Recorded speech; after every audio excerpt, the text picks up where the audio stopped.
A 64-year-old woman stepped off a Greyhound bus at dawn, carrying everything she owned in a state-issued plastic bag and a single iron key on a piece of twine she had held every night for 30 years. She walked straight to a ruined gas station that the whole town wanted torn down, a place everyone called worthless.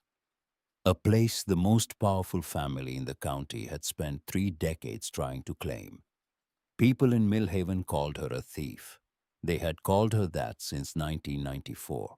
But what they didn't know was that the key around her neck opened something that would turn every one of their certainties inside out. Before we go any further, if stories like this one mean something to you, stories about people who refuse to give up no matter how long the night lasts, take a moment and subscribe.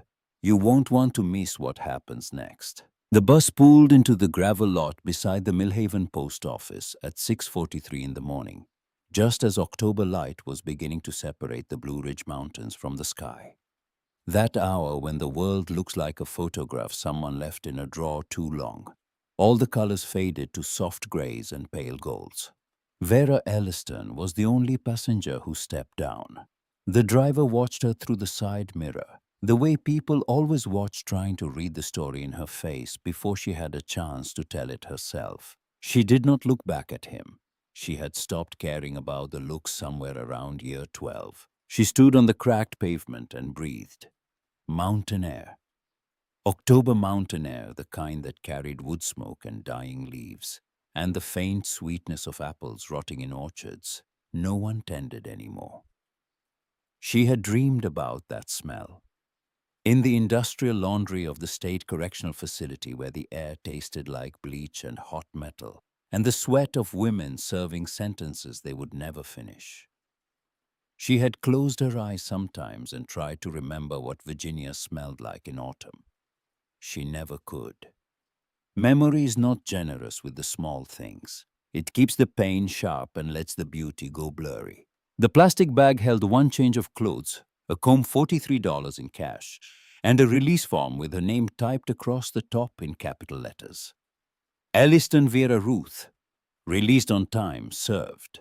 30 years for a crime that existed only in forged bank records and the sworn testimony of a man who had been paid $20,000 to lie. And the key. The key hung against her collarbone on its piece of twine, warm from her skin, the iron worn smooth by 3 decades of being touched. Turned over, pressed between her fingers in the dark when sleep would not come, and the walls felt like they were closing in. Her father had given it to her on his last day of clarity in the hospital room that smelled like antiseptic and wilting carnations. His hand had been so thin she could see the bones moving beneath the skin when he pressed the key into her palm. His voice had come out ragged, barely more than a breath. Open the cabinet, listen to the tapes, don't sell the land. She had promised. She had not understood, but she had promised, because you do not refuse a dying man the comfort of believing his words will be carried forward. A week later, he was gone. A month after that, Earl Dawson made sure she was gone too. Vera started walking. Millhaven had not changed in the ways that mattered. The hardware store still anchored the corner of Main and Poplar, though the awning had gone from green to a weathered gray. The Baptist church still lifted its white steeple above the tree line, and somewhere behind it, a bell began to ring, marking the hour with the same slow, heavy notes she remembered from childhood. The diner across the street, Perkins Place, still had its red neon sign in the window, though half the letters were dark. The sidewalks were the same sidewalks. The cracks were the same cracks, only wider now, with weeds pushing through like small green fists. But the people were different. Or maybe they were the same people wearing different faces. A woman sweeping the steps of the hardware store looked up as Vera passed, and something flickered across her expression. Recognition, then discomfort, then the broom moving faster, eyes dropping a sudden intense interest in a spot of dirt that probably was not there. Vera kept walking. Her feet knew the way. Past the elementary school where she had learned to read, where the playground equipment had rusted into a sculpture garden of tetanus and nostalgia. Past the cemetery on the hill where her parents lay side by side beneath matching granite stones, she had never been allowed to visit. She paused at the iron gate, one hand on the cold metal, looking up the slope at the rows of markers half hidden in morning mist. Somewhere up there was her father. Somewhere up there was her mother, who had died 12 years into Vera's sentence, alone in a nursing home, still telling anyone who would listen that her daughter was innocent. Vera did not go in, not yet. There would be time for the dead later. Right now she had business with what was left of the living. County Road 7 split off toward the lake, about a quarter-mile past the cemetery, winding through a stretch of hardwood forest that blazed with color even in the early light. Maples going orange, oaks holding on to their deep reds. The occasional poplar already bare its branches, scratching the sky like handwriting she could almost read. She walked for another 15 minutes, and then the trees opened up, and there it was. Elliston's country store and gas station. Vera stopped in the middle of the road, her hands curled into fists at her sides. Her throat went tight and her eyes burned, but she did not cry. She had stopped crying somewhere around year 8, when a guard had told her that her mother was declining, and there was nothing anyone could do, and she had realized that tears were just water. Leaving the body carrying nothing with them. Changing nothing. Fixing nothing. The building looked the way things look when no one loves them for a long time. The 2 gas pumps out front had rusted into shapes that barely resembled their original purpose, their hoses cracked and hanging like dead vines. The windows were so thick with grime, they reflected the morning light in a dull, flat way like blind eyes. The wooden sign her father had carved by hand, Elliston's each letter, burned into the oak with a soldering iron on a summer afternoon. She could still picture, if she tried, hung at a tilt from one remaining chain, swaying in the breeze with a creak that sounded like a question no one had bothered to answer. Weeds had colonized every crack in the concrete, pushing up through the pavement with the stubborn patience of things that grow, whether you want them to or not. The roof sagged in the middle, a slow-motion collapse that had been happening for 3 decades. The paint, once a cheerful red her mother had chosen, because she said it reminded her of cardinals, had faded to a brownish rust, peeling away in long strips that curled like old skin shedding from a body that had given up. It looked dead. It looked like a place that had been waiting to be torn down and had grown tired of waiting. Vera walked toward it anyway. The key. She pulled it from beneath her collar, feeling the twine catch slightly against the back of her neck. The iron was warm from her body heat, familiar in her fingers after 30 years of being the only thing she truly owned. She slid it into the deadbolt her father had installed in 1962, the year he and her mother had moved here as newlyweds with a dream and 800 borrowed dollars. The lock resisted for a moment, then turned with a soft click that seemed to echo through the quiet morning, as if the building itself had been holding its breath. The door was swollen. She put her shoulder into it, feeling the protest in her bones, the deep ache of a body that had worked prison laundry for 30 years and carried the tension of 10,000 sleepless nights. It gave with a groan, releasing a breath of stale air that smelled like dust mildew, and something older, something layered beneath the decay, the ghost of motor oil and penny candy and coffee brewed strong and sweet on cold mornings. She stepped inside and let the memories come. They came like water breaking through a dam, not gently, not in any order she could control.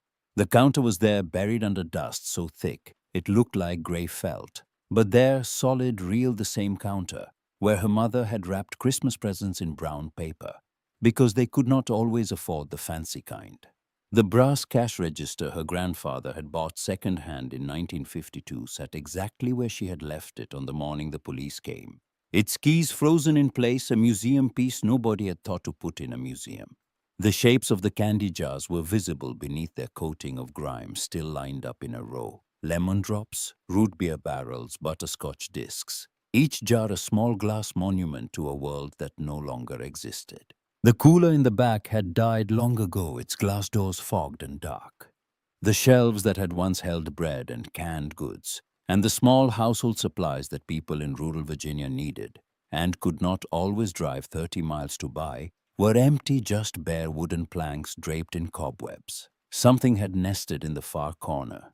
She could see the mound of shredded paper and fabric, but whatever creature had lived there had moved on to better accommodations. Vera moved slowly through the space, her footsteps leaving clean prints in the dust on the floor.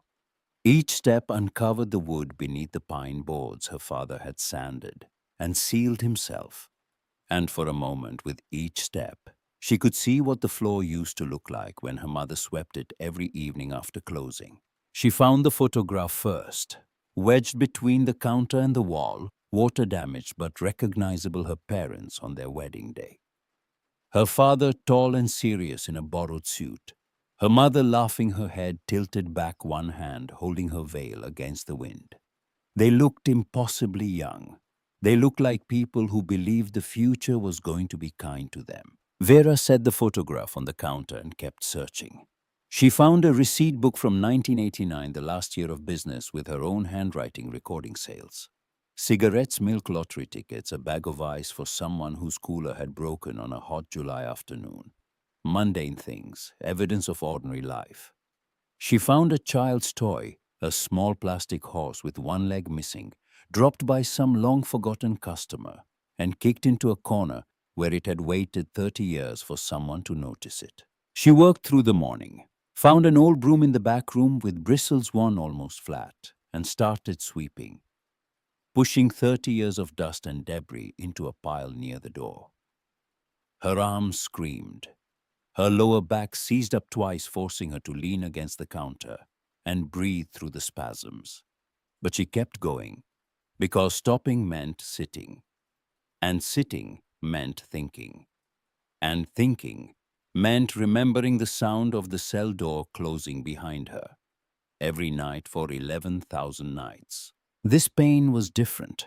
This pain meant something. By noon, she had cleared a path from the front door to the counter, and from the counter to the back room. She had found the stairs to the upstairs apartment where she had grown up, tested them with careful weight, heard them groan but hold. She had not gone up yet.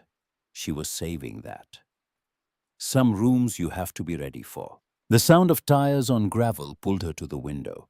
An old Ford pickup, mud-splattered, the kind of truck that belonged to a man who used it for actual work, pulled into the lot and stopped. The man who climbed out was old, maybe 75, with a feed cap pushed back on a head of thin white hair, and overalls that had been washed so many times they had gone from blue to a soft pale nothing.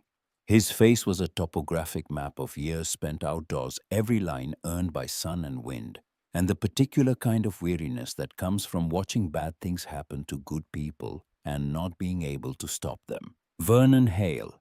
He had been her father's best friend. He had taught Vera to change a tire when she was 12, to check the oil, to pump gas without spilling a drop. He had been at her trial, sitting in the third row, one of 4 people in the entire courtroom who were not there to watch her be punished. He had written her letters in prison. Not many, but some. Enough to remind her that not everyone in Millhaven had decided she was guilty. He stood in the doorway, silhouetted by the morning light behind him, and looked at her for a long time. His voice came out rough, like a gate that had not been opened in a while. "Well, I'll be Vera Ruth Elliston. Vernon. Heard a rumor you were getting out. Didn't let myself believe it." He stepped inside, his boots crunching on the debris she had not yet reached. He carried a thermos in one hand and a metal toolbox in the other. He set both on the counter, unscrewed the thermos cap, and poured coffee into it. The smell hit her like a physical thing, rich and dark and sweet. And for a moment she was 14 years old, sitting on this same counter, swinging her legs while her mother brewed the morning pot and hummed along with the radio. Vernon held out the cup. She took it. The warmth seeped through her fingers and she realized her hands were shaking. She drank. The coffee was sweet, almost too sweet, the way her mother used to make it, 2 sugars and a long pour of cream. His eyes were on her, reading her the way a man reads weather. "You planning to stay?" "This is my place. My father built it. His father owned the land before that. Vera." The gentleness in his voice was worse than hostility. Gentleness meant he was about to say something she did not want to hear. "This place has been dead for 30 years. The county has been trying to condemn it. The bank has been circling. And the Dawsons. The name landed between them like a stone dropped into still water. Vernon's expression shifted, something moving beneath the surface of his composure. Guilt, maybe, or the particular shame of a man who had known the truth and been unable to make it matter. Earl Dawson's dead, 6 years now. I know. His boy runs things, Russell. He's smoother than his daddy was, wears better suits, uses smaller words, but the grip is the same. Vera set down the coffee cup and looked at him straight on. Vernon, why did the Dawsons pay the back taxes on this property for 25 years? The question hung in the air. She watched him receive it, watched the way his hands stilled on the thermos, watched his jaw work as if he were chewing on the answer before letting it out. His voice dropped low, almost to a whisper. That's the question, isn't it? 25 years of property tax on a condemned gas station in the middle of nowhere. That's a lot of money for a piece of dirt nobody wants. Somebody wants it. Somebody wants it bad. Vernon replaced his cap, adjusted it, a nervous habit she remembered from decades ago. Your daddy, that last year before the cancer, he was different. Jumpy. He kept talking about insurance, about protecting the family. I thought he meant the regular kind. Life policies, savings, bonds. But now I've had 30 years to think about it, and I don't think he meant insurance at all. I think he meant evidence. Vera felt the key against her chest. Open the cabinet, listen to the tapes, don't sell the land. He tried to tell me, she said quietly. At the hospital. I thought it was the morphine talking. Maybe it wasn't. They stood in silence for a moment, the dust motes drifting between them in shafts of midday light. Then Vernon picked up his toolbox. What needs fixing first? The answer was everything. Everything needed fixing first. But Vera pointed to the window she had been unable to open, and Vernon went to work on it, and for a little while the only sounds in the abandoned store were the scrape of tools and the creak of old wood yielding to patient hands. The sun was going down when the second visitor arrived.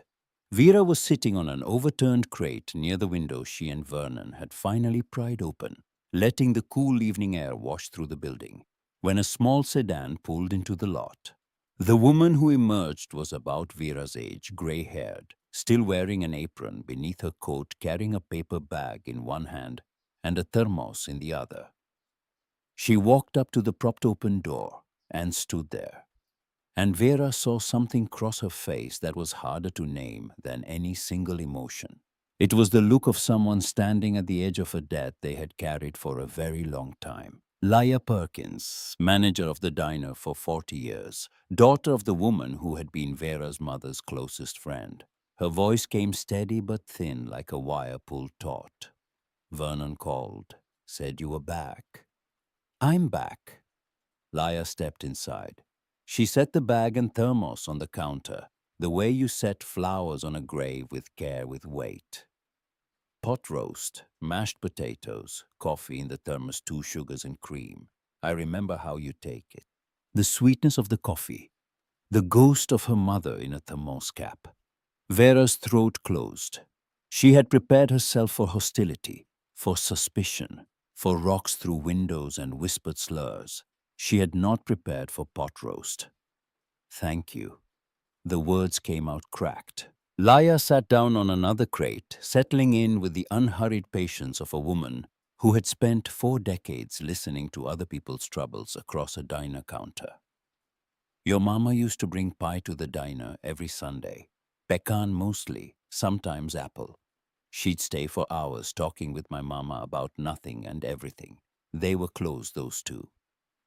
I remember. She never believed you did it, Vera. Not for one day. She said so right up until the end. Said anybody who really knew her daughter would know she wasn't capable of stealing a nickel, let alone $47,000. She died while I was inside.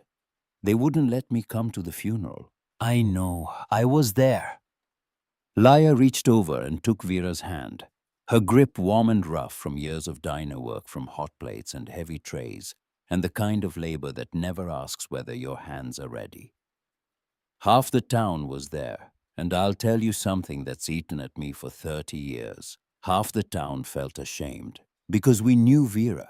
Not the details, not the proof, but we knew something was wrong with that trial. We knew Earl Dawson wanted this land and your daddy wouldn't sell, and then suddenly your daddy was dead and you were in prison, and the whole thing just sat here like a guilty conscience nobody wanted to look at. Her hand tightened on Vera's. Some of us have been carrying that a long time. Some of us want to make it right. Vera could not speak. She held Laya's hand and let the kindness sit where the anger usually lived. And for a moment the two women just breathed together in the dusty broken shell of a place that used to be a home.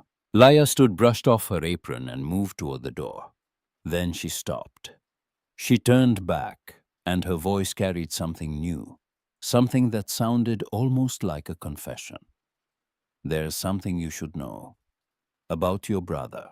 Vera's chest went cold. Walter, 5 years younger.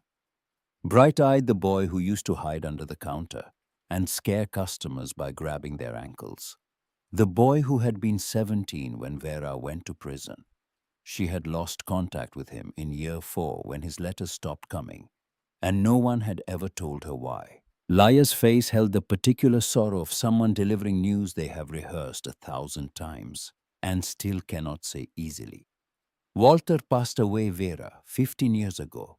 He never got over what happened to you, what happened to your family. He carried it with him everywhere, and one winter it got too heavy. The words landed and Vera felt them land, felt them hit the place inside her that she had thought was numb, and discovered it was not numb at all, just waiting. He had a daughter, Laya continued. A girl named Marjorie. She'd be about 28 now. I lost track of her after Walter passed. She went into the system for a while, then she was gone. A daughter. Walter had a daughter. Vera had a niece she had never met, a piece of her family still alive somewhere in the world, carrying the Elliston name into a future Vera had not been part of. Laya left soon after, promising breakfast in the morning, promising blankets and a space heater. Vera ate the pot roast alone in the dark, the first real meal she had eaten in 30 years, and the taste of it broke something open in her that she had thought was sealed shut. She cried then, not for herself, not for the 30 years, but for Walter, for the boy who had been too young to carry the weight he was given and had set it down in the only way he knew how, for the niece she had never held, for every thread of family that had frayed and snapped while she sat behind concrete and steel, unable to reach any of them. She slept on the floor of her old bedroom upstairs in the corner, where the roof had not leaked her head, on the spare shirt from her plastic bag, the key against her chest. The wallpaper she had chosen at 16 tiny blue flowers on a white background, peeled in long strips around her, like the room itself was slowly undressing, shedding its skin, getting ready to become something else. She woke before dawn and went downstairs to the cabinet. It was behind the counter, built into the wall, a wooden cabinet with a thick door her father had called the safe. Not a real safe, just good carpentry and a good lock. The door had swollen shut over the years. Vera had no tools, but Vernon had left his toolbox. And Vernon's toolbox was the kind of toolbox that contained at least one of everything a person might need in a life of fixing things that were broken. She worked the pry bar in carefully, not wanting to damage the frame. 20 minutes. The wood was soft from water damage, yielding in places like flesh, but the structure held. The door came free with a sound like a sigh, and Vera set it aside and looked into the cabinet. Mostly empty, old papers dissolved by moisture. A rusted lockbox with nothing inside. Mouse droppings, the husks of dead insects. And then she saw it. The thing Vernon would not have noticed, the thing only someone who had watched her father build this cabinet would see. The back panel sat a fraction of an inch forward from the wall. Half an inch, maybe less, a gap so slight that a stranger would never question it. But Vera was not a stranger. She was Henry Elliston's daughter, and Henry Elliston did not make mistakes in his carpentry. The false back came away with 5 minutes of careful work. Behind it, tucked into the space between the cabinet and the wall, was a metal box about the size of a shoebox wrapped in a plastic bag that had kept it dry for over 30 years. Vera pulled it out and set it on the counter. Her hands were trembling. The key did not fit this box. It had already done its work, letting her into the building, bringing her back to the place where her father had hidden what he needed her to find. This box had a simple latch, no lock, as if her father had trusted that the key and the cabinet and the false back were enough. She opened it. Inside, a portable cassette recorder, the kind that ran on batteries with a crack in the casing, that had been repaired with electrical tape. 6 cassette tapes, each labeled in her father's careful block printing. Tape 1 through tape 6. Beneath the recorder, a composition notebook. The black and white marbled kind filled with her father's handwriting pages and pages of dates and names and numbers. And at the very bottom, a small velvet pouch heavy for its size that clinked softly when she picked it up. She opened the pouch and poured its contents into her palm. 3 small nuggets, rough-edged, dull in the dim light of the store, but unmistakable. Gold. Raw gold, the color of late afternoon sun on creek water, sitting in her hand like a question that had waited 30 years to be asked. Vera set the nuggets aside. She picked up the cassette recorder, checked the batteries knowing they would be dead, replaced them with batteries from Vernon's toolbox because Vernon's toolbox contained at least one of everything, including a pack of AA, and she slid tape 1 into the machine.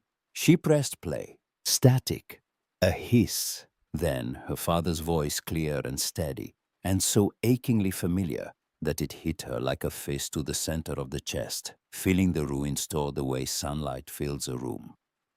When you pull back a curtain, sudden total illuminating everything it touches. Vera, if you're hearing this, it means I'm gone and you've come home.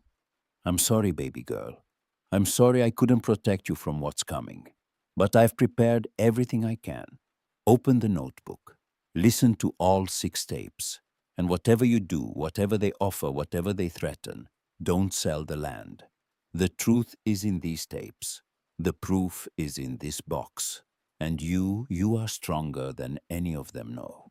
The tape ran on. Vera stood in the half-dark of the store, with her father's voice surrounding her. The key warm against her skin, the gold glinting on the counter, like small pieces of a future she was only beginning to understand.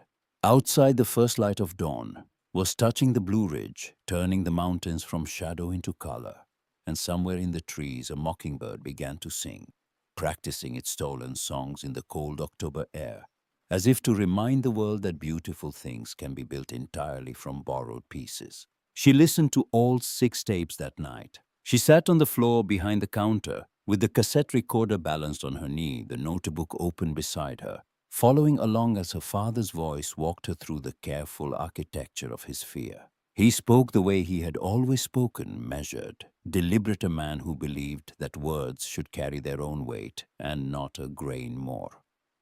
But beneath the steadiness, she could hear something she had never heard from him when he was alive. Desperation. The quiet kind.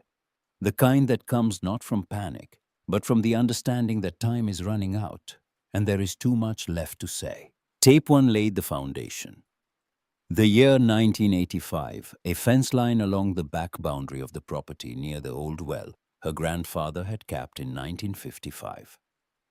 Spring rains had softened the ground. His post-hole digger struck something hard 3 feet down. He dug further. Curious the way a man who has worked land his whole life will always dig further when the earth gives him something unexpected. Quartz, shot through with veins of color that caught the light. His voice on the tape grew quieter, as if even alone in a room with a recorder he was afraid of being overheard. I didn't tell anyone. Not your mother, not Vernon, nobody. Took samples into the city myself, paid cash, used a made-up name. The geologist I found was a retired fellow who ran tests out of his garage. He told me what I already suspected. Gold. A real vein running deep, probably extending hundreds of feet in a northwesterly direction beneath the property. Not enough to buy a kingdom, but enough to change everything for us. Enough to send you to college. Enough to expand the store. Enough to make sure Elliston land stayed Elliston land for another 100 years. Tapes 2 through 4 told the story of how careful had not been careful enough. Someone had seen him mailing those samples. Someone had spoken to someone else, and the chain of whispers had reached the only ear in Millhaven that mattered. Earl Dawson came to see me on a Tuesday. I remember because it was your mother's birthday, and I'd closed the store early to take her to dinner. He pulled up in that black car of his and walked in like he already owned the place. Offered me a price for the land, a good price more than good, which was how I knew for certain he knew. A man doesn't overpay unless he's buying something the seller doesn't realize is for sale. Tape 5 was the hardest. Her father's voice had changed by then, thinner. The cancer was already working through him, though he did not name it directly. He spoke about threats. Earl returning with lawyers then, without lawyers, which was worse. Veiled references to accidents that happened to people who stood in the way of Dawson interests. A barn fire on the Collier property the year the Colliers refused to sell their water rights. A health inspection that shut down the only restaurant in town that wasn't paying Dawson rent. I'm scared, Vera. Not for myself. The doctors have already told me what's coming, and I've made my peace with it as best I can. I'm scared for you and your mother. I'm scared of what Earl will do once I'm not here to stand between him and this land. So I'm putting everything I know into these tapes. Dates, names, amounts. The forged documents I've managed to get copies of. The people he's paid. The lies he's planted. If something happens to me, if something happens to you, these tapes are your insurance. Not the kind you buy from a company. The kind you build with your own hands. Tape 6 was short. Less than 10 minutes. His voice was barely audible, recorded from what she understood now was his hospital bed.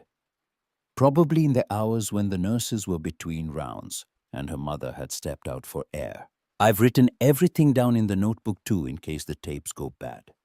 Copies of the bank documents are in plastic sleeves hidden under the floorboards in your old bedroom. Third board from the window, the one that always creaked when you were trying to sneak out at night. A pause that might have been a laugh or might have been a cough. I knew about that, by the way. I always knew. I love you, baby girl. I'm sorry I won't be there to fight this fight. But I raised you tough. Tougher than any Dawson who ever drew breath. You'll find a way. You always do. The recorder clicked off. Silence filled the store, and Vera sat in it holding the machine in both hands, feeling the absence of his voice, the way you feel the absence of heat when a fire goes out. She did not sleep. She opened the notebook and read every page by flashlight, cross-referencing her father's notes with the tapes building in her mind, the map of what had been done to her family. By the time dawn began to gray the windows, she had the shape of it. Earl Dawson had paid a bank manager named Douglas Pratt to falsify records showing that Vera had been skimming cash from the store's accounts over 18 months. He had hired a forensic accountant through his personal law firm, not through the state, to testify that the falsified records were genuine. He had placed the anonymous tip that launched the investigation from a payphone outside Dawson Holdings. He had, according to her father's notes, paid at least 3 witnesses to corroborate a story that had never happened. $47,000. That was what they said she had stolen. A number large enough to be a felony, small enough to be believable.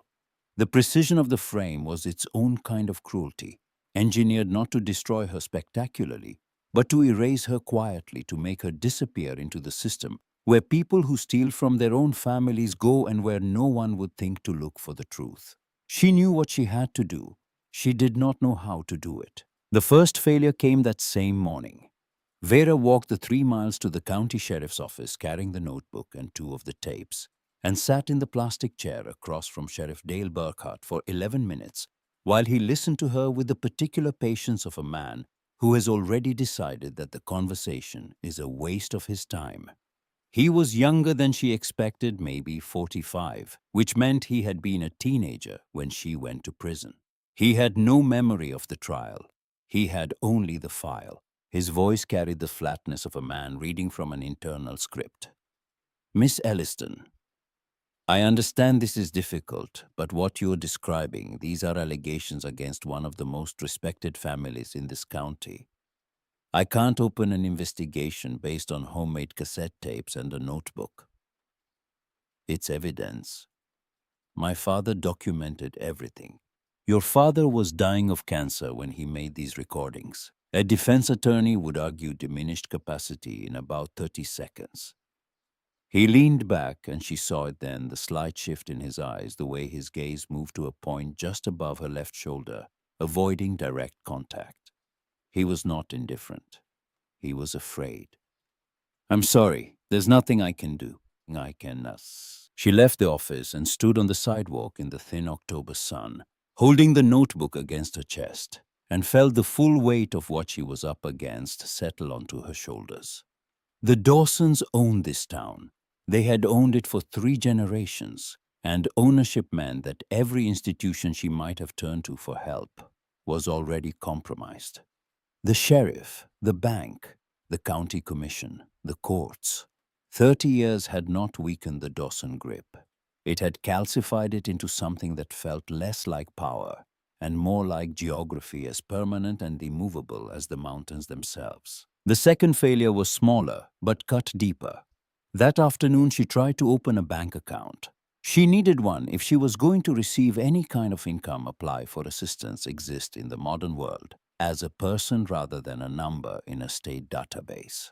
The teller at Millhaven Savings and Loan, a young woman who could not have been born when Vera went to prison, looked at her release documents with an expression that traveled from professional courtesy through confusion to something that might have been pity. I'm sorry, ma'am. Your social security number is flagged. I'll need additional documentation. A current utility bill, 2 forms of government-issued ID proof of residence. I don't have a utility bill. The electricity was just turned on yesterday. Then I'm afraid I can't process the account today. Vera stood at the counter and understood with the clarity that comes from hitting the same wall enough times to know its exact dimensions, that the world had rebuilt itself while she was gone and she did not have the map. She did not know how to navigate online forms, automated phone systems, the digital architecture of a society that had moved everything from paper to screen during the decades she spent folding sheets in a prison laundry. She had been released into a country that ran on passwords, and she did not know a single one. She walked home. 3 miles on the shoulder of County Road, 7 cars passing without stopping, leaves blowing across the asphalt. She was carrying the notebook, the tapes, and the growing understanding that having evidence was not the same as having power. Vernon was waiting on the porch when she arrived, sitting on an overturned bucket with 2 cups of coffee poured from his thermos. He handed her one without a word, and she took it, and they sat together in the late afternoon light while she told him what had happened. He listened the way he always listened, completely, without interrupting, his eyes on the mountains. When she finished, he reached into the pocket of his overalls and set a business card on the crate between them. My grandson Colton, he's a lawyer in Richmond, property law mostly, but he knows people in every branch. He's been wanting to come up since I told him about you. Vernon's voice was careful, not pushing, offering the way a man offers a hand to someone standing at the edge of something, palm up. No pressure, just presence. He's young, but he's got his grandmother's stubbornness and his mother's brains, and he doesn't owe the Dawsons a dime. Vera turned the card over in her fingers. Colton Briggs, J.D., a phone number. An email address, which was useless to her since she did not own a phone or a computer or know how email worked in any practical sense. Call him from the diner. Vernon added, Laya won't mind. The gift began appearing 2 days later. Vera never saw who left them, and she did not try to find out, understanding that the anonymity was the point. These were people who were not ready to be seen supporting her, not yet, not while the Dawson shadow still covered the town, but who could not do nothing either. A box of cleaning supplies on the front step, the good kind with rubber gloves and a scrub brush still in the packaging.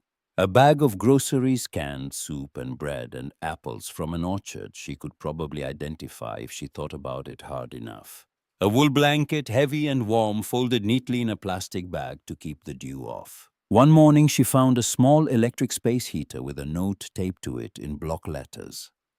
Your mama was a good woman. No signature, no name. Just 5 words and a machine that would keep her alive through the Virginia nights that were getting colder by the day. She was not rebuilding the store. Not yet. She was rebuilding her capacity to exist in it. Each day she cleaned a little more, repaired a little more, made the building a little more livable, and a little less like a tomb. She got the water running with help from a plumber named Gareth, who had grown up buying candy from her mother, and who refused payment, saying only that he owed the Elliston family a debt he could not explain and would not try to. She got the electricity stabilized. She patched the worst of the roof leaks with tar paper and determination. And she played her father's tapes again and again, learning them the way a musician learns a score, hearing the pauses as clearly as the words, understanding what he had left out as well as what he had put in. Colton Briggs arrived on a Saturday, driving a sensible sedan that was neither too new nor too old. The car of a man who understood that credibility is built from details. He was about 30, lean, with Vernon's sharp eyes set in a younger, smoother face, and the particular energy of someone who became a lawyer, not for the money, but because he had seen growing up in a place like Millhaven what happened when good people did not have anyone to speak for them. He spread the documents across the counter the way a surgeon lays out instruments, methodical, precise, each piece in its place. He had brought his own research printouts and legal filings and newspaper clippings, and he added them to the collection without ceremony. His voice was controlled, but Vera could hear the heat beneath it, banked, but real. I've been through the trial transcripts. The forensic accountant who testified against you was hired by Dawson's personal attorneys, not the prosecution. The bank records came from a branch manager who owed Dawson money. The anonymous tip originated from a payphone 200 feet from Dawson Holdings' front door. He looked up from the papers. This case was manufactured, Vera. Every piece of it. I know you know. But knowing and proving are different languages, and courts only speak one of them. He pulled out a yellow document typed on a manual typewriter and set it in front of her. This is a sworn affidavit from Douglas Pratt, the branch manager, dated 1997, filed with the county clerk's office and never followed up on by anyone. Vera picked it up. The paper felt brittle thin, as if the weight of what it contained had been slowly compressing it for 25 years. She read it twice. Pratt had confessed everything. Earl Dawson had paid him $20,000 to falsify the bank records that convicted her. He had known she was innocent. He had lived with the knowledge for 8 years before putting it on paper, and he had died 2 months after filing it. Her hands were steady. Her voice was not. This was sitting in a file for 25 years, and nobody did anything. Nobody with the power to do something had the will, and nobody with the will had the power. Colton leaned forward across the counter. That changes now. I'm filing a motion to vacate your conviction based on new evidence of prosecutorial misconduct and witness tampering. I'm taking this to the State Attorney General's office over the heads of every local official the Dawsons have bought. I have a contact there, a prosecutor named Angela Morris, who has been looking for exactly this kind of case. How long? Months, maybe longer. The legal system moves slowly, especially when powerful people are involved. But the evidence is overwhelming, Vera. Your father built a case that most prosecutors would spend years assembling. He did it alone, dying in a matter of months. Colton's voice softened. He must have loved you very much. Vera touched the key beneath her shirt. She did not trust herself to answer. That evening, after Colton had driven back to Richmond with copies of everything, Vera sat on the porch in the rocking chair Vernon had found at a yard sale and repaired with wood glue and profanity. The mountains were going dark, the last light clinging to the ridgeline like a hand reluctant to let go. She was thinking about Walter, about the boy he had been, and the man he had become, and the weight he had carried into a silence she could not reach. The sound was wrong for a car. Too rough, too hesitant an engine that needed work, and a muffler that had given up pretending. Headlights swept across the lot, and a vehicle came to a stop near the broken pumps. A sedan that might have been blue or might have been grey. Impossible to tell in the failing light, with a cracked windshield and a bumper held on by what appeared to be hope and electrical tape. The engine died with a cough. A door opened. A woman got out, young late 20s, with dark hair pulled into a knot at the back of her neck, and a bruise along her left cheekbone that she had tried to cover with makeup and failed. She was carrying a child on one hip, a girl, maybe 3, sleeping with her face pressed into her mother's neck. In her free hand, she held a single backpack, the kind students carry, stuffed full and zipped with difficulty. She stood beside the car and looked at the store, at the fresh paint on the trim, and the new glass in the windows, and the sign that still hung crooked because Vera had not yet found a way to reach it safely.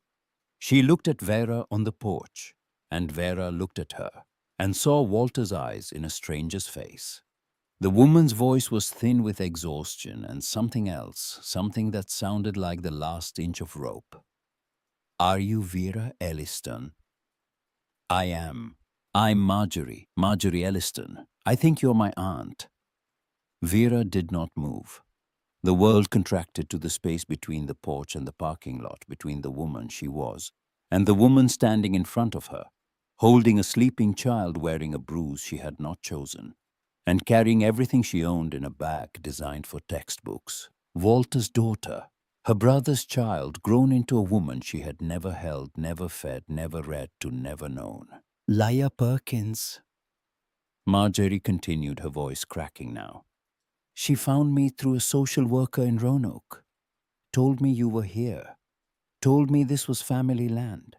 She shifted the sleeping child higher on her hip. "I didn't know where else to go." Vera stood. She walked down the porch steps slowly, the way you approach something you are afraid might disappear if you move too quickly. She stopped in front of Marjorie and looked at the bruise, at the backpack, at the child whose small fist was curled around a strand of her mother's hair. She looked at the eyes that were Walter's eyes, brown and deep and carrying too much for their age. Her voice came out steady low. The voice of a woman who has spent 30 years learning that the most important things must be said simply. "Come inside. There is pot roast warming on the stove. Laya made it." Marjorie's composure broke, then a single sharp breath that was half sob and half relief. The sound of someone who has been running for a long time and has finally been told they can stop. Vera reached out and took her free hand, and for a moment 3 generations of Elliston women stood in the gravel lot of a gas station that had been dead for 30 years and was learning slowly, painfully, stubbornly how to be alive again. The child stirred, opened her eyes, looked at Vera with the unfocused curiosity of a 3-year-old encountering a new face. Then she reached out one small hand and grabbed the twine around Vera's neck, pulling the iron key free from beneath her collar. She held it up, turning it in her tiny fingers, fascinated by its weight, its warmth, the way it caught the last of the evening light. "Key," the child said, her first word to her great-aunt. "Yes," Vera whispered. "That's the key." They went inside. The next 2 weeks were the fullest of Vera's life since prison. Fuller in some ways than any time before it. Maggie, as she insisted on being called, brought chaos and noise and need into a building that had known only silence and slow repair, and the chaos was exactly what the building required. The child Ruthie treated the half-renovated store as a wonderland crawling behind counters, discovering forgotten corners, filling rooms with a laughter that bounced off the bare walls and made them sound less empty. Maggie did not talk about the bruise. Vera did not ask. There would be time for that story, and it would come when it was ready, not when it was pulled. In the meantime, they worked.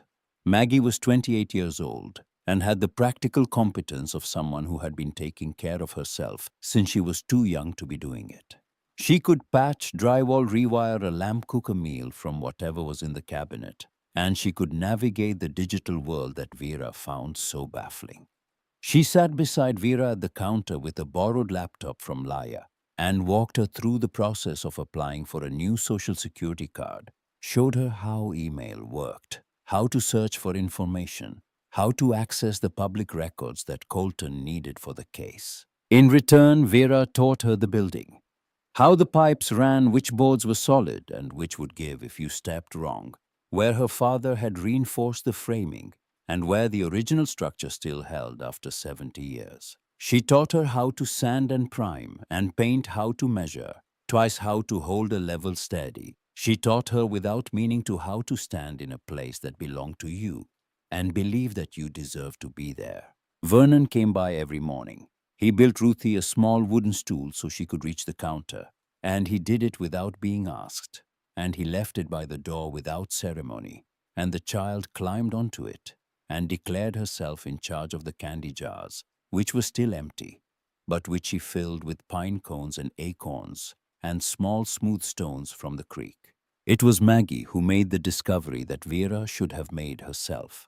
2 weeks after her arrival on a rainy Tuesday, when the store smelled like wet wood and the coffee Vera had finally learned to brew properly, Maggie came downstairs carrying a wooden picture frame, dusty, the glass cracked. Found this in the closet upstairs. The back was coming off. She turned it over. The backing had separated from the frame, and behind it, folded into a tight square, was a letter. The paper was thin, the handwriting cramped and hurried, written by someone whose hand was not steady. Vera unfolded it and read. She read it again. Then she sat down very slowly, the way a person sits down when the ground has shifted beneath them, and they need to recalibrate their understanding of where they are. The letter was from Walter, dated 3 weeks before his death. Dear Vera, I don't know if you'll ever read this. I don't know if you'll ever come back. But I need to write it down because I can't carry it anymore, and I'm afraid of what I'll do if I keep trying. I was 16 years old when I saw Earl Dawson hand an envelope to Douglas Pratt in the parking lot behind the bank. I didn't know what it meant at the time. I found out later after your trial, after I understood what they'd done to you. I saw it, Vera. I saw the payment. I could have testified. I could have gone to the police. I could have stood up in that courtroom and told the truth. But I was 16 and I was scared. And Earl Dawson looked at me once, just once, across the street. And I knew that he knew I'd seen. And I knew what would happen if I talked. So I didn't talk. I kept quiet. And you went to prison. And I've been drowning in it ever since. I'm sorry. I'm sorry I wasn't brave enough. I'm sorry I let them take you. I'm sorry I couldn't be the kind of man Dad was. You deserved better. You deserved a brother who would fight for you. I hope someday you can forgive me, but I'll understand if you can't. I can't forgive myself, Walter. Maggie was watching Vera's face. She had not read the letter. She did not need to. She could see its weight in the way her aunt's hands held the paper, in the way her shoulders curved inward in the stillness that settled over her like snow. Vera's voice came out barely above a breath. Your father saw everything. He was a witness, the only direct witness to the bribe that convicted me. What? He saw Earl Dawson pay the bank manager. He was 16 years old and he was too afraid to speak, and he spent the rest of his life punishing himself for it. Maggie reached for the letter, and Vera gave it to her, and she watched her niece read it. Watched the tears come, watched the girl's face move through shock and sorrow, and the particular anguish of learning that your father's greatest shame was also his greatest secret. Vera took the letter back gently. She folded it along its original creases and held it against her chest the same way she held the key, close, careful. The way you hold things that are both precious and dangerous. He didn't have to be brave at 16, Vera said, and her voice was steady now, forged in a fire that had been burning for 30 years. He was a child. What they did to him, making him carry that, making him choose between his sister and his safety, that was their crime, not his. The Russell Dawson problem arrived 3 days later, dressed in escalation. Vera woke to the sound of heavy vehicles in the lot. Two pickups, a van and a black Mercedes that she recognized by the particular arrogance of its parking angle. Men with clipboards and hard hats were already setting up equipment near the back boundary, and Russell Dawson stood beside his car with his arms folded, watching the store with the expression of a man who believed that patience was just another form of ownership. Vera was outside before Maggie could stop her. "This is private property. You are trespassing." Russell's smile was a performance, a carefully constructed thing designed to communicate reasonableness while concealing everything behind it. "Miss Elliston, we have a court order for an environmental and structural assessment of this property, given its 30 years of abandonment and the potential hazards it poses to the community." He held out a document. Vera took it, scanned it. County letterhead, a judge's signature, official stamps. Unlike the fake authorization from weeks ago, this one looked real. This is Judge Whitmore's signature. Judge Whitmore retired 8 years ago. Russell's smile did not change, but something behind his eyes did a flicker brief, the involuntary flinch of a man who has miscalculated. Vera handed the paper back. "Get off my land. This is a lawful court order. This is a forged document signed by a retired judge, and if your men take one more step toward my property line, I'll call the state police, not the county sheriff, the state police, and we'll let them sort out which laws you've broken today." The foreman looked at Russell. Russell looked at Vera. The morning was very quiet. Somewhere in the store behind her, Ruthie was laughing at something, and the sound carried through the open door like a small clear bell. Vernon's truck appeared on the road, then Laya's sedan behind it. Then a third vehicle Vera did not recognize, and a fourth and a fifth. Cars pulling into the lot, parking along the road, people getting out and standing, not speaking, not threatening, just present. The plumber, Gareth. A woman from the hardware store. The teller from the bank who had turned Vera away, standing now with her arms crossed. Her expression set in something that looked very much like a decision finally made. 8 people, then 12, then more. Russell Dawson looked at the gathering crowd, and Vera watched him recalculate, watched the math change behind his expensive sunglasses. He got into his Mercedes. His crew followed. The lot emptied of everything except the people who had chosen to fill it. Nobody cheered. Nobody made speeches. People simply nodded at Vera, some meeting her eyes, some not quite able to, and drifted back to their cars, their day, their lives. But something had shifted. Something in the air of Millhaven had rearranged itself, the way air rearranges itself after a storm front passes, and what replaced it was not calm exactly, but the particular charged stillness that comes before something irrevocable. The call from Colton came at 9 that evening. Vera was sitting at the counter going through the notebook again while Maggie put Ruthie to bed upstairs. His voice on the borrowed phone was tight in a way she had not heard before.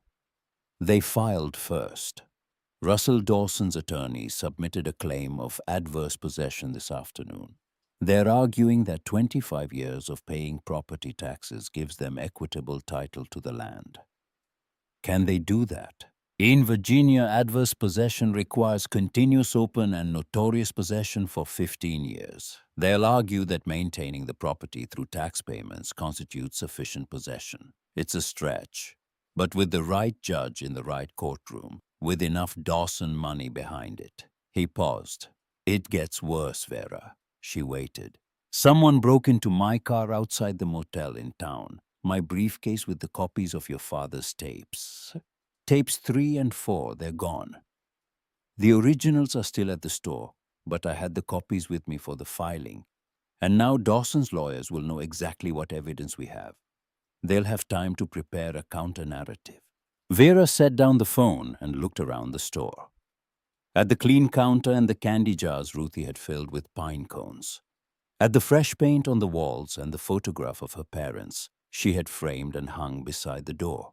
At the key around her neck and the space heater humming in the corner.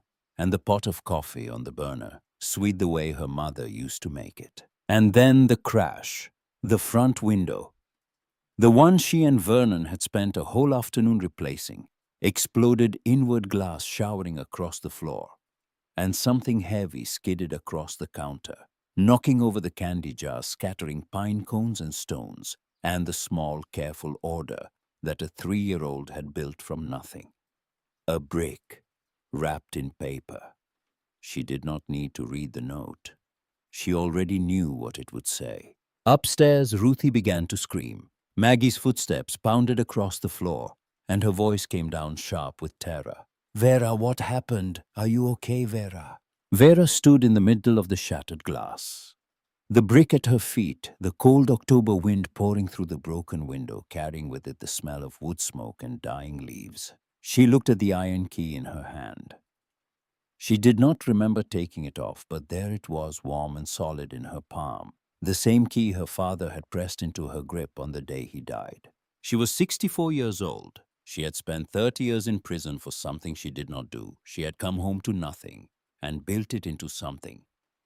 And now they were tearing it down again, piece by piece, the way they had torn down her life the first time.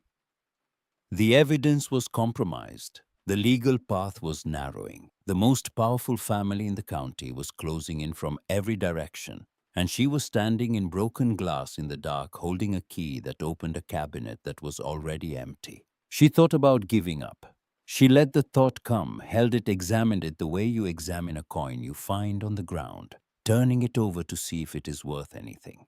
It was not. It had never been worth anything. She set it down and left it where it fell. Maggie appeared at the bottom of the stairs, Ruthie clinging to her neck, both of them wide-eyed, breathing hard. The wind moved through the broken window, stirring the dust, scattering the pine cones across the floor like small brown planets knocked from their orbits. Vera looked at her niece, at her brother's daughter, at the child in her arms who had reached for the key on the first night and called it by its name. Her voice came out low and even, a voice that had been tested for 30 years and had not broken yet. "We're going to need more glass." She did not sleep that night. She swept the glass-taped a piece of cardboard over the broken window and sat at the counter with the notebook open in front of her, while Maggie and Ruthie slept upstairs. The wind pushed against the cardboard, making it bow and flex, and the sound was like breathing slow, unsteady, the breath of a building that was trying to decide whether to keep standing. The key lay on the counter in front of her. She had taken it off for the first time since her father gave it to her, set it down on the wood as if placing a piece in a game she was still learning how to play. The iron caught the light from the space heater's orange glow, and she stared at it. And her father's voice moved through her memory with the clarity of a tape that had never stopped playing. "Open the cabinet. Listen to the tapes. Don't sell the land." She had opened the cabinet. She had listened to the tapes. She had not sold the land. She had done everything he had asked. And now 2 of the tape copies were gone. The Dawsons were filing claims on her property. And someone had just thrown a brick through the window of the only home she had left. But her father had been a careful man, a carpenter, a man who measured twice because he believed that precision was a form of love. He would not have built a case on evidence that could be destroyed by a single break-in. He would have built in redundancy. He would have measured twice. Vera opened the notebook again. Page 47. A line she had read before but not fully understood, scrawled in handwriting that was shakier than the rest, written late, written fast. "Everything on the tapes is also in this book, word for word. And the documents, the real ones, not copies, are in the floor. 3rd board from the window, the one that creaked." She was upstairs in under a minute, stepping carefully past Maggie's sleeping form, navigating the dark bedroom by memory, and by the particular knowledge that comes from having grown up in a space that your body remembers, even when your mind has been elsewhere for 3 decades. The 3rd board from the window. She had stepped on it 10,000 times as a teenager, had learned to avoid it when she came in late, because the creak would wake her. Mother had cursed it and loved it and forgotten it completely, until this moment. She knelt. The board protested when she worked her fingers beneath its edge, but it came up, and beneath it, in the narrow space between the subfloor and the joists, was a plastic sleeve, the heavy kind, waterproof, sealed with tape that had yellowed but held. Inside the sleeve, bank statements showing deposits into Earl Dawson's accounts that corresponded exactly with the amounts Vera had supposedly stolen. Photocopies of checks made out to Douglas Pratt. A handwritten ledger of bribes paid to county officials with dates, names, and amounts in her father's meticulous block printing. And 3 more affidavits signed by workers at Dawson Holdings, each one describing conversations they had overheard about what Earl Dawson called the Mitchell problem. Vera sat on the floor of her childhood bedroom, holding documents that had waited 30 years beneath the board that creaked, and understood fully what her father had done. He had not built one case. He had built 2. The tapes were the visible evidence, the first line of defense, the thing an enemy would look for and try to destroy. The documents in the floor were the second line, the backup, the hidden architecture beneath the surface. He had measured twice. She called Colton at dawn. He answered on the second ring, his voice rough with the sleeplessness of a man who had been working through the night on legal motions he was no longer sure would be enough. I found the originals, everything that was on the stolen tapes and more. Bank records, signed statements, a complete ledger of every bribe Earl Dawson ever paid. My father hid them under the floorboards. Silence on the line. Then a sound that might have been a laugh, or might have been something closer to disbelief finally yielding to hope. Vera, listen to me. This changes everything. The adverse possession claim, it falls apart if we can prove the Dawsons maintained the property not out of stewardship, but as part of an ongoing criminal conspiracy to conceal fraud. They weren't maintaining your land. They were maintaining their cover. That's not possession. That's evidence of guilt. How fast can you get this to Angela Morris? I can be in Richmond by noon, her office by 2. Vera, these documents, if they're what you say they are, this doesn't just clear your name. This dismantles the entire structure. Every official they paid, every judge they bought, every deal they made to keep this town under their thumb for 30 years. Then go. Colton drove south with the original documents locked in a fireproof case Laya had produced from the storage room of the diner, without explanation and without being asked. Vernon stayed at the store, sitting on the porch with a thermos and a shotgun he claimed was for coyotes, and which everyone understood was not for coyotes. Maggie installed a deadbolt on the new front door and taped a sheet of plywood over the broken window, and Ruthie decorated the plywood with crayon drawings of flowers and a lopsided sun that had too many rays and was exactly the right shade of yellow. The investigation moved faster than anyone expected.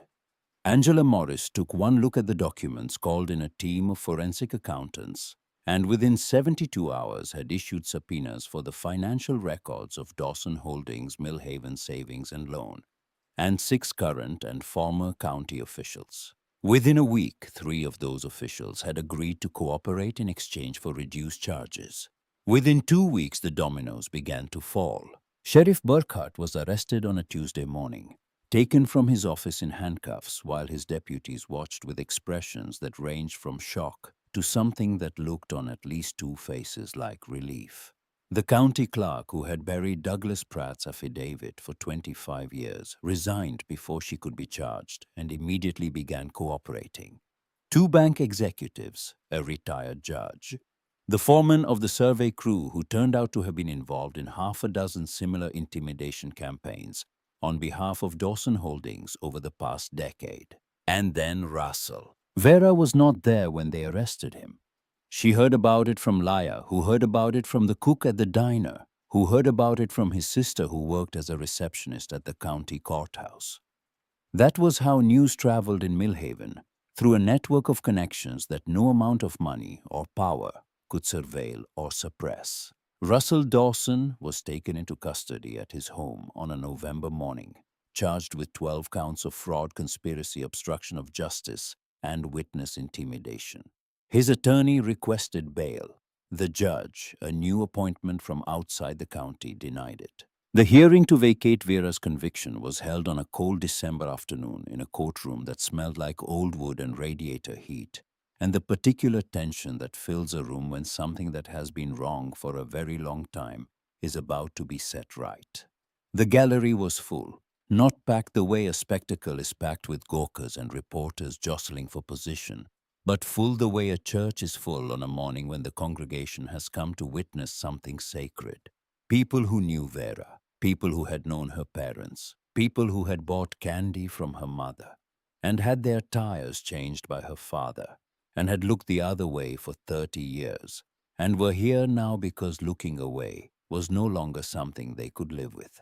Vera sat at the front with Colton beside her, wearing a blue dress Laya had helped her choose, the same shade of blue her mother had worn to church every Sunday. The key hung beneath the collar, where no one could see it, but she could feel it warm and constant, the weight of it a compass pointing toward the moment she was about to enter. Judge Harrison read the ruling without ceremony.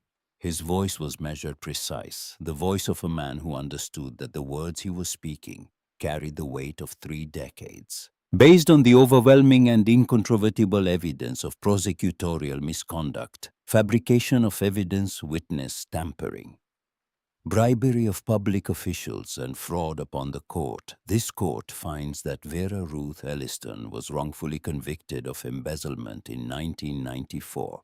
Her conviction is hereby vacated. Her record is expunged. All rights and privileges of citizenship are restored in full. The courtroom did not erupt. It exhaled. A collective release of breath that had been held for 30 years, the sound of a town letting go of a guilt. It had carried so long it had forgotten what standing upright without it felt like. Vera did not move. She sat with her hands in her lap, looking at the key she had pulled from beneath her collar, without realizing it, turning it over in her fingers. The way she had turned it over on 11,000 nights, in a cell where the lights never fully went out. She was not thinking about justice. She was not thinking about vindication. She was thinking about her father in his hospital bed, pressing this piece of iron into her hand. She was thinking about her mother dying alone, still saying her daughter was innocent. She was thinking about Walter, 16 years old, watching a crime he was too afraid to report, carrying the silence of it into a darkness he could not find his way out of. She turned and looked at the gallery. Vernon was in the third row, the same seat he had sat in 30 years ago at her trial, and his face was wet and he was not trying to hide it. Laya sat beside him, gripping his arm, her lips pressed together in a thin line that was holding back something too large for the room. Maggie was in the row behind them. Ruthie on her lap, the child's small fingers wrapped around a pine cone she had brought from the store, because she was 3 years old and pine cones were important. Vera stood. She walked to the back of the courtroom, past the reporters, past the officials, past the people who wanted to shake her hand, and the people who could not meet her eyes. She walked to Maggie and stopped. She reached behind her neck and untied the twine. The key came free, and she held it for a moment, feeling the iron cool against her palm for the first time in 30 years. Then she placed it in Maggie's hand, closing her niece's fingers around it. Maggie looked down at the key, then up at Vera. Her eyes were Walter's eyes, brown and deep, and no longer carrying more than they could hold. Her voice came small and wondering. What does it open? Vera's mouth curved into something that was not quite a smile, but was close enough. Something earned, not performed. Something that had taken 64 years and 30 of them in darkness to arrive at. It opens whatever door you refuse to walk away from. The state offered compensation. $3.2 million for 30 years. Vera took it because she was practical, and because she was 64, and because rebuilding costs money whether you think it should or not. She did not touch the gold. Colton asked about filing a mineral rights claim. She told him no. She told him the gold was why her father died, why she went to prison, why her brother could not live with himself. She told him some things in the ground should stay in the ground. She sealed the old well with fresh concrete and planted a garden over it. Tomatoes and squash and beans and the roses her mother had always wanted, but never had time to tend. Things that grew, things that fed people, things that turned buried earth into something living. Spring came to Millhaven the way spring comes to the Blue Ridge, slowly, reluctantly, as if the mountains need to be convinced that winter is really finished before they agree to put on color. Vera stood on the porch of the store on an April morning, watching the sun clear the ridgeline, painting the valley in shades of green, so new they almost hurt to look at. The building behind her was unrecognizable. Fresh red paint, the cardinal red her mother had chosen 40 years ago, bright against the white trim Vernon had measured and cut and mounted, with the precision of a man who believed that getting things level was a moral obligation. The sign above the door, carved by Vernon's own hands from a piece of oak he had been saving for something worthy, read Elliston's Country Store, and beneath it in smaller letters, Estin, 1952. The gas pumps were gone. In their place, raised beds held the first green shoots of the season's vegetables, and a hand-painted sign offered honey from a local beekeeper, and preserves Laya made in the diner kitchen on Sunday mornings. The store sold what it had always really sold, though Vera understood that only now. It sold the thing that happened when people gathered in a place where they were known. Coffee and conversation, tomatoes and trust. The small ordinary commerce of neighbors who had remembered after a long forgetting how to look each other in the eye. The bell above the door chimed. Maggie emerged with 2 cups, handing one to Vera. The coffee was sweet, 2 sugars cream the way it had always been made in this place by hands that changed, but a recipe that didn't. Ruthie followed, carrying the wooden stool Vernon had built her, which she set up beside the candy jars. The jars were full now. Lemon drops, root beer barrels, butterscotch discs. Ruthie supervised them with the grave authority of a 4-year-old who has been given dominion over something important and intends to take the responsibility seriously. Vernon arrived in his truck, moving slower these days. The truck and the man both running on stubbornness and maintenance, and settled into the rocking chair Vera had placed on the porch for exactly this purpose. She poured him coffee from the pot she had learned to brew the way her mother did, strong and sweet, and he took it with hands that were older than they had been 6 months ago, but no less steady. "Beautiful morning," he said. "It is." "You look different." "How?" Vernon considered. He sipped his coffee. He watched a cardinal land on the new sign and tilt its head as if reading its own color in the paint. "You look like yourself." Vera leaned against the porch railing and breathed. Mountain air. April mountain air carrying dogwood blossoms and fresh earth, and the green, urgent smell of things coming back to life after a long time underground. From inside the store, the sounds of Ruthie rearranging her candy jars, of Maggie laughing at something on the radio, of the bell chiming as the first customer of the day walked in. She touched her collarbone where the key used to rest. The skin there was smooth now, the faint impression of the twine already fading. The key was with Maggie on a new cord hanging around a younger neck. It would open different doors for a different woman in a different time, and that was exactly as it should be. The cardinal on the sign began to sing. Vernon closed his eyes and listened. Vera closed hers and listened too, and for a long moment there was nothing in the world but birdsong and coffee steam, and the particular warmth that comes from standing in a place that belongs to you.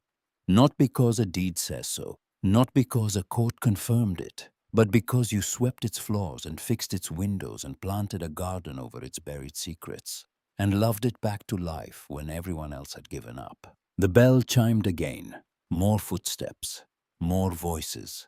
The day beginning the way days begin in a small town when the small town is working the way it is supposed to, with people arriving because they want to be somewhere and someone is glad they came.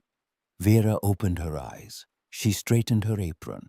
She went inside to see who needed what. If you've ever held on to something, a key, a letter, a promise, a piece of who you used to be through years, when everyone told you to let it go, I'd love to hear your story. Tell me in the comments what you carried and what it finally opened for you. And if this story meant something to you tonight, share it with someone who might need to hear it. Thank you for being here. Sleep well.